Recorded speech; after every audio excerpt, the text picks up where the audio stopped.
for a caveman trying to plug in a VCR. God. There's no cave because it's broken apparently. So you have this VCR, it's a very same VCR that I modeled.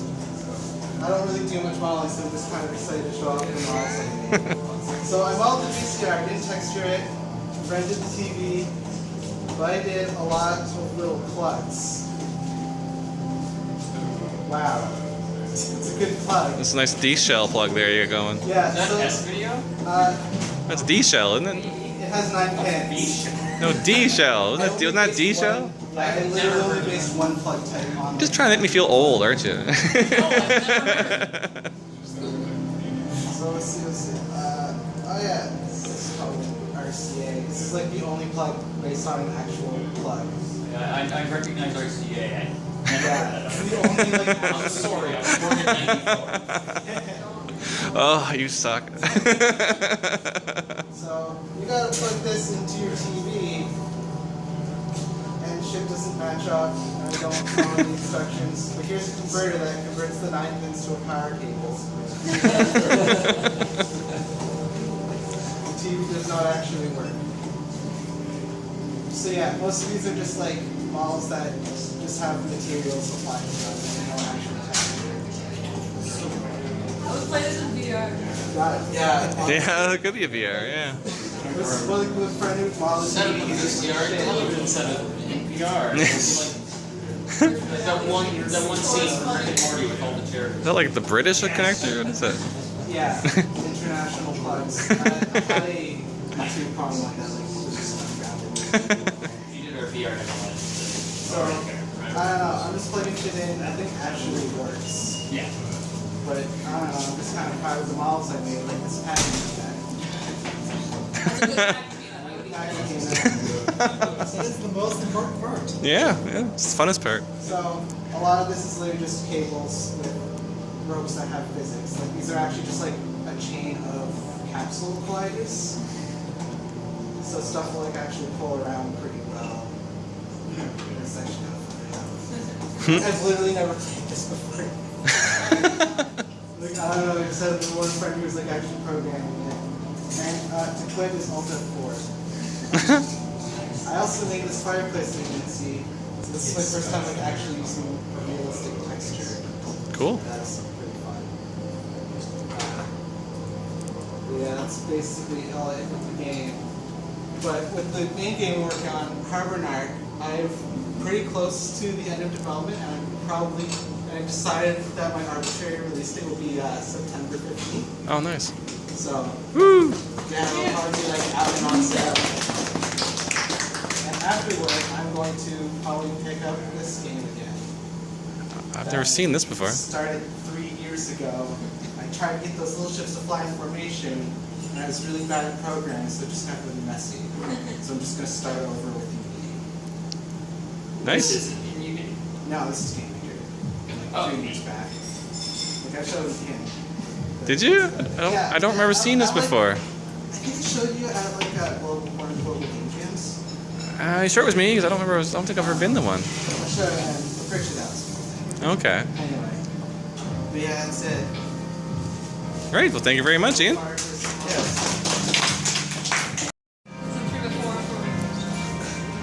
This is just an idea that we had in the game. Well, we had it in Seattle. We had Seattle Oh, I've never heard about a this. couple weeks ago for the International, which is a big Dota 2 tournament. Dota 2 is sort of our job, so we were there for like 10 days. We were there for 10 days. We found out there was a cat cafe a block and a half from our Airbnb. So we had to sit here for a virtual reality cat cafe. This cafe is a virtual. So a cat cafe, if you don't know, is a cafe with cats. You can pet the cats. It's like a cat brothel or like a cat strip club because you know what cats do it. And it's here in Japan, and there's cat cafes all over the world. So It's very therapeutic. So here we have some cat cafes in Japan, one in Winnipeg, and that's me in Seattle kissing a cat. Well, the cat kisses me. It's so perfect, right? Yeah. So cat cafe in Seattle, you pay $10. They give you a drink. It's included with $10, and you get to spend 15 minutes with the cat. And it's just great. There's like 25 cats, and they're running all over the place. It's great. Sounds like an idea of having. Yeah, no, Yeah. exactly. And so we realized while petting these cats that this would work really well for relaxing cat-based gameplay. Because everything from room scale with the HGC Vive to like haptic feedback synergizes with cats, because cats purr and then it vibrates. So when you're petting the cats and the controllers vibrate, like we're really there, petting real cats. And rather than it just being a room where you interact with a bunch of AI-controlled cat gremlins, you could throw a bunch of simulation game bullshit in there, and then it's an actual thing. Yeah. We're just pitching the demo right now. Oh yeah, everybody loves this thing. I don't know if you guys, how many of you guys have tried HGC Vive? Not yet. So Valve released the Lab, which is like their premium VR experience. It comes with the Vive. Yeah. And then there's this little dog. And so this little robot dog hangs out in like the Aperture Lab and also on Mount Rainier where you can play with it. There's like a stick you can throw and it'll bring it back and it makes little barking sounds. And like, people love this shit. Like, they're just like, yeah, like, look at the dog, I love it. So It's not even a main key feature, it's just like a thing they throw in, like, let's throw out a dog that fetches physics objects you throw for it, and everyone loves the hell out of it. This is a picture of a real kid looking at this fake dog. She is happy. She's happy. So yeah, the basics, the demo basics. Yeah. Alright, so one room cafe scene, a cute art style, something simple, nothing realistic, just kind of, Japanese cute.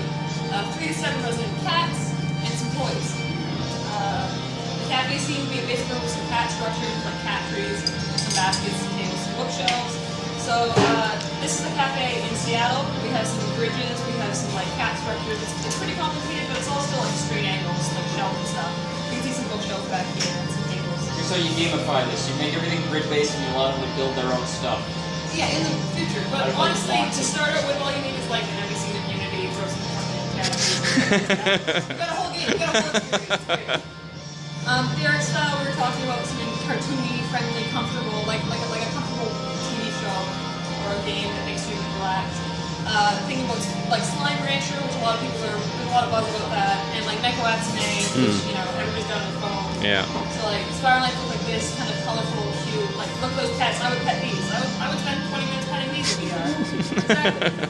Spiral Life looks like this, and this. Or Slime Rancher looks like this, and like the same, like little goofy cat orbs. I would pet that cat. Hug all of them. Hug the cats. Both games are art directed by Ian McConville. Yeah. If anyone has ever read 3-Panel Soul, he's the guy who draws that. And then Neko Atsume looks like this usually. And they're just, little cartoon cats that people love to poke and like set up stuff for. Watch version of this. I've seen that. So yeah, the idea for the cats would be that they'd have different colors, they'd be different sizes and shapes, they'd have different voices, so like one meow, you pitch it up, you pitch it down. Haptic feedback for purring, and different personality traits. So, and for cat toys, we have physics toys, like balls, stuff my string toys, boxes you can pick up and put cats in. And like laser pointers, I have an example of this. Like this is a laser pointer from the tutorial of the HGC Live, so it's just a laser that you use to like get used to the controls. So it's obviously really easy to implement. Then you just add some pathfinding, and now you've got things basically. And then physics toys, this is Job Simulator. Job Simulator is all stupid physics toys. It's really fun to just toss them around, so, just do that. You have some cats chasing pathfinding. So to recap, because that's a lot. No. HGC Vive, which we have, it's awesome. One room, a comfy environment, 3 to 7 cats, and 2 or 3 toys. That would be like our ideal demo for the game, something to start with, so we get people excited about petting cats in virtual reality. What we can offer for this project is that we have a small company, we're already incorporated. We have an HGC Vive, which is a pretty big startup cost, and we can put other development costs like licensing and stuff. We have connections at Valve to get in on that green light train. We could skip the whole green light train if we even wanted to. We can offer Ooh, lots of that's feedback. power. We just need to call up Arsenio and go, hey, Yeah, Arsenio, do us a solid. We order lots of pizza. We love pizza. Examples of our work include this, these, and almost every good item in TF2, which is pretty nice. Nice. And then so we have a couple of development sketches by Mike here. So this would be like your little avatar. You wouldn't see this because this would be you. This is like your point of view and like these are your controllers. And then here's some cats. Someone kind of big and lazy. Someone who looks kind of excited. And then a cat with a banana because that's adorable. This is my cat. Aww. And then so here's like a base model cat. Something cute, simple. And then here it is in 3D, just a rough. This is a placeholder. It needs a lot more geometry. It needs I think I saw it on It Twitter. needs to be properly sculpted But- textured as well. This is just. But like for example, These are blend Yes, shapes. I saw this. These are blend shapes. This is mix and match for different types of cats. You've got like a fat one. You've got a skinny one. I've gone in and redone all the blend shapes. So like you can have like a Scottish fold kind of ear, or like those perky Egyptian style ears, so it can look like a goblin, or like really big bug eyes, or that first one that went by I like don't know if I'm gonna play again. that really big neck ruff, Or it's fluffy. like fluffy Persian cats. Yes. Like, if you've seen Thirst in the Cat, big white flute, Yeah. how much of a resource cost would it be compared, in terms of how intensive is flute, is longer fur on cats? Well, all of it's geometry. They're None of gonna- it's simulated. They were planning on doing it pretty simple, just like. If it's all geometry, then it can be done. Like you could have like 100 of these in a room, and it should be rendered fine. Yeah. Excellent, that's excellent. And so this is a quick walk cycle that might, it's a cat in VR. Look at it, it's walking around. It's great. It's, cat walk cute. cycle. Yeah. So, and then here's like a quick mock-up of like a single room. Like this would be, pretty easy to model and make up, and then you just throw 3 cats in there, and it's like you've got an experience. So the future, procedurally generated cats. That way you never have the same cat experience. Yeah. That's what the blend shapes are for. So you could have a cat that's like really skinny but has one of those like squashed Persian faces, or one that's like really fat and fluffy and weighs 1 million pounds. So every time you try to pick it up, it slips out of your controllers all the time. Cafe customization, so you can build your own little cat cafe. You can add some like simulation sim game elements to it. Sorry, I haven't looked at any of you guys over here. But yeah, make it grid based and have just a bunch of prefabricated building blocks of like different structures, walls, decorations, all that kind of stuff. More toys, just more ideas, ways we can direct the cats, maybe, washing them, or, fighting them, or breeding them, I don't know, mutagenics, we'll go mutagenics on this, get that out before they do. And then if you're real cat I think they've given up on that, haven't they? I don't know what they've been doing. There's been no word on that for a long I time. think they're Yeah. remaking Meat Boy now. Well, he's been just working on like more Binding of Isaac. Yeah, Isaac Anyway, plus sorry, plus distracting. plus. Yeah. Yeah, exactly. Yeah. So, but if we do this before they Yeah, get it before you. right? Yes. And then events and for real cat collectors, most cat cafes they take adopted cats that are available for adoption and put them in these cafes, so people can come in and meet the cats, and then it helps cats get adopted. So in a perfect world, I'd love to run something where maybe we sell an add-on or a DLC, and all the money goes to a real cat film. That'd be nice. Helping real cats get adopted by using virtual cats. It's a neat idea. Yeah. And so in the future, you programming this game, probably in Unity, and we order you lots of pizza. Thank you very much. All right, thank you guys. We don't have a board of executives, so we pitch it to just everyone. So is this? Demo for Tilt Rush. Cool. All right, sweet. So anyhow, while anyone who has seen my Twitter page has seen the sort of thing that would be on the front page of this, but this is a copy of the manual that I had before that was there. So this is what I will have for the manual of the game, and I will, once it's finally ready to be incorporated and all documentation can be incorporated on a professional level, this will be how it's done. They'll have the blurb there. In a distant future, a civilization on a planet orbiting barbed star and so on. Experimental personal flight device, and they'll have like illustrations of sprites and regular screens. Go to areas of the as the controls there. How to play. I'm not going to read this thing verbatim. That would take a little longer. Take a little while, yeah. How to play. Go to areas affected and destroy leaders of the alien forces and the like. I'll talk. The manual talks in depth about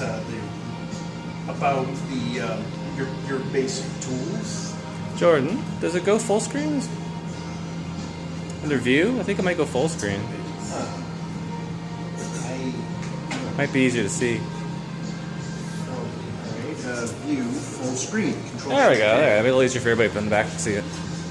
All right, I just have never used that. Oh, okay. Yeah. All this time I've used August. Alright, this will also has some like little flavory details about the game tools, like Seraphine or Microjabberats are protected by a blade of kinetic barrier known as a shield. And it displays the crisis. It describes the crisis trigger and the nature of survival and eventual defeat. You have a last chance hit point. It's when your shield is empty and it's at 0. You can survive one hit before you're done. Okay. It will also encourage people to go and find extra stuff. It's not as it is an action adventure game, but it's not Zelda. It's not big on puzzles or adventures. It's more action. It's action adventure. It's I'd say 80-20. Yeah. Air stages. They'll talk about. This is how the air definition of the stage types would be laid out.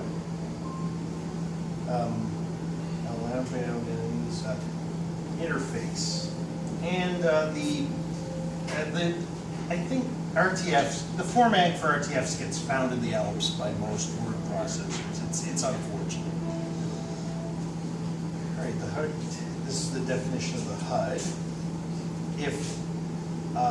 If you want me to move forward, I can do so. Oh, fine. All right, if forward, back off. It shows off your score, your equipped crisis trigger, and the like. If the manual doesn't end up being informative for new players, I can tweak it and I can talk with my writer about it. Right. Let's see. This goes in depth about the pause menu. There are other menus that I've added. You may have seen it when I was also showing off the side. The first side quest I put in with the gnomes. Mm-hmm. There's the map menu. Shows off the map menu.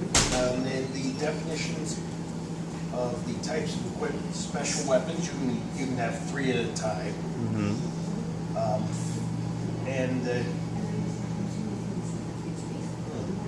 Something happened to the spread gun. I don't know. Yeah. But So is this something that would just be like a file attached with the game, or are you planning to print this off too, or it something? would be a file attached with the game. Yeah. Is this interesting to you all? Yeah. All right. Oh yeah. Knights Templar Lance, Deathclaw, Ultraviolet Flash. All right. So how's the wording? Is that pretty decent? It's a little hard to read from distance, but it looks all right. All right. I have to actually read it like up close sometime. Yeah. So yeah, there's the icons next to each of the crisis triggers and information on each one, because it might not be obvious just playing some of these. Dodge tools add a secondary function to each dodge. Tumble, you've seen that before, longer ones, but the extra is vulnerable. Right. Stability, it preserves the invulnerability of the dodge, but it doesn't cause a movement. Right. Apparition, which, there are some that do damage and they have cooldowns. There's one that acts like Witch Time from Bayonetta, Finesse. Blink, which backloads all of the time costs, which front loads all of the time costs of the dodge. Right. So there's a bit of a wait. But then you just Gives you, you can kind of like a move pull immediately afterwards. Yeah. So it's instead of startup recovery, it's startup. Yeah. Yeah. Kind of like an elastic snap kind of thing, or like a little snap or a pull. Sort of like. Yeah. And the Dot Eater, which removes the invulnerability of the dodge, but moving through enemies and projectiles adds to your score and to the crisis gauge, which governs some more powerful crisis triggers. Okay. There are the items. So is the idea that this, assuming that this stuff would not, this wouldn't be in game. You're relying on the player to look at the manual to get a lot of this detail. Is that the I idea? would try and make it informative to the player without needing the manual, but the manual is there for More detail. it's just some It's documentation. It's important documentation, and we give this the air of a more professional project. Yeah. Here's some information on some of the NPCs. Jeremy Kazahari, you don't really see in person until near the end of the game, is your mission control. And mission control at 4th floor Focus Fair, it's only mission control and executives there that really gain access to that. Right. So there's two from the Xenospecies Research Department, and there's the lead, Una Gehring, the squad leader of the survivors of the Civil Defense Force, which was taken out by the giant bird from Section 1B. Okay. And here are examples of bosses. Oh yes. Ian's handiwork. Yeah, let's say those are Ian's, aren't they? Yeah. And there are more throughout the planet. Defeat any you encounter and save Hera! Which is, the manuals generally have that kind of... Yeah, kind of the... exclamation mark. Yeah, the... particularly NES and the word SNES I'm looking ones, for. I think it was, I'm not sure if it was The Legend of Zelda's or Super Mario, but it was one of the older NES ones that just this big pop that tried to get you. Add anxiety and add excitement. Yeah. Well, not super anxious. Anyhow, that's that. All right. I apologize that I couldn't bring 1E to you sooner. Next time. Recently I was able to. But 1E has had a much more intensive. Had a lot more on the go. A lot more there are a lot of NPCs that need to be saved. Some that were too late to save. Yeah. We'll see it next month. A lot of month. visual details. Some of it's actually going to be a bit of a tonal shift from the previous course, because this is one that this is one area where the Federated Worlds forces and where our hero didn't really make it. Yeah. But they can still get rid of the thing causing further trouble. Right. Cool. Thank you very much, Ian. We'll see you next month. All right. So I don't think I can full screen it, but that's still pretty big. that's the basic idea. This is back in like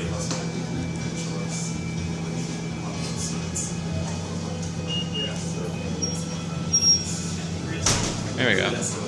Ah, what is that? Trippy bird.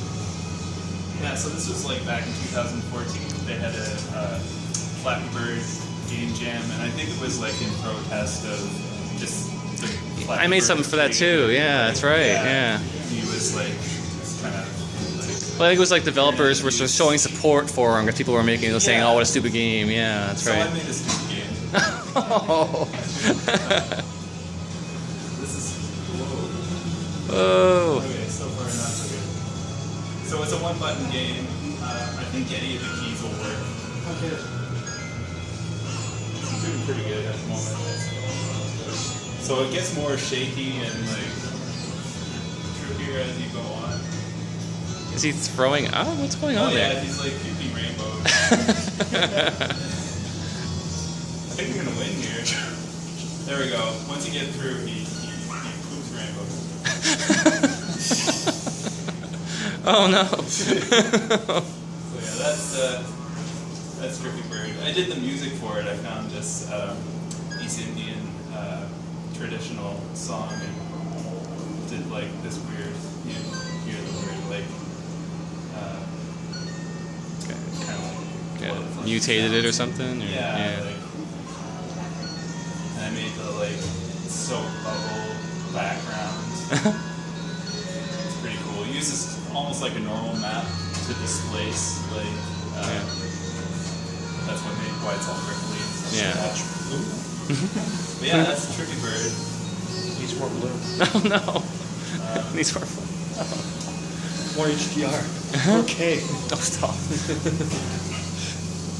That's that one. And then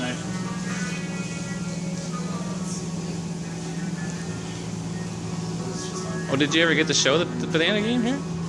the banana game? I showed that before. But Oh, you did? Okay. I can show it again. Oh, I wasn't sure that was what The you were one saying. I brought in this time was another game jam project that I worked on called Super Sushi Fun Time. It's kind of small, but games. Yeah. You know. It's this game where you can basically like, oh, it's not working out. There you go. You can like swipe them around. It's almost like a soccer ball, or like one of those peoples you had back in the day where it would always like stand up. Oh yeah. So it like moves as he like Wibbly wobblies. his velocity goes down, it moves his center of gravity down, so he kind of like naturally sort of stands up again. He's got these little dangly, wiggly feet and stuff like that. So I've got that on this tablet and the phone if anybody wants to try it out. But you can like grab this little cactus guy. There's like a beach ball. You can like fling the beach ball. So yeah, it was that Super Sushi Fun Time. Awesome. Yeah. All right. Thank you very much.